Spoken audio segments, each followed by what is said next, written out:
নমস্কাৰ এই মুহূৰ্তত দৰ্শকসকলক স্বাগতম জনাইছোঁ এটা গুৰুত্বপূৰ্ণ খবৰ দিব বিচাৰিছোঁ পুনৰ দেৰগাঁৱত অনুৰূপ ঘটনা সংঘটিত হৈছে সৌখিদিনা দেৰগাঁৱত যি ভয়ংকৰ দুৰ্ঘটনা সংঘটিত হৈছিলে ৰাজ্য কঁপাই গৈছিলে সেই দুৰ্ঘটনা কিন্তু তাৰ পিছতে এতিয়া নিশাৰ ভাগতো পুনৰ দেৰগাঁৱত এক ভয়ংকৰ পথ দুৰ্ঘটনা সংঘটিত হৈছে নৱবৰ্ষৰ আৰম্ভণিতেই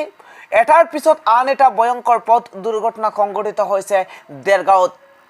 আমি জনাই আছো বিস্তৃত খবৰ কিয়নো পুনৰ দেৰগাঁৱত ভয়ংকৰ পথ দুৰ্ঘটনা সংঘটিত হৈছে ট্ৰাকৰ তলত সোমাই পৰিছে এখন বাইক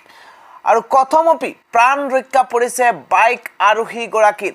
জানিব পৰা মতে এলপি ট্ৰাকৰ তলত সোমাই পৰিছে এগৰাকী বাইক আৰোহী আৰু দেৰগাঁৱত সংঘটিত হৈছে ঘটনা দেৰগাঁৱৰ নগৰৰ মাজমজিয়াত সংঘটিত হৈছে এই ভয়ংকৰ পথ দুৰ্ঘটনা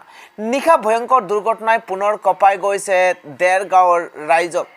জানিব পৰা মতে বাহনখন গুৱাহাটী অভিমুখে আহি আছিলে আৰু তাৰ পিছত ট্ৰাকখনৰ তলত সোমাই পৰিছে আৰোহীজন ট্ৰাক চালকৰ তৎপৰতাত প্ৰাণ ৰক্ষা পৰিছে বাইক আৰোহীজন আহত বাইক আৰোহীজনক লগে লগে হস্পিটেললৈ প্ৰেৰণ কৰা হৈছে বুলি জানিব পৰা গৈছে আৰু এলপি ট্ৰাকখনৰ তলত সোমাই পৰাৰ লগে লগে এতিয়া কোনোমতে প্ৰাণ ৰক্ষা পৰিছে বুলি জানিব পৰা গৈছে আৰু ততাতৈয়াকৈ বাইক আৰোহীজনক চিকিৎসালয়লৈ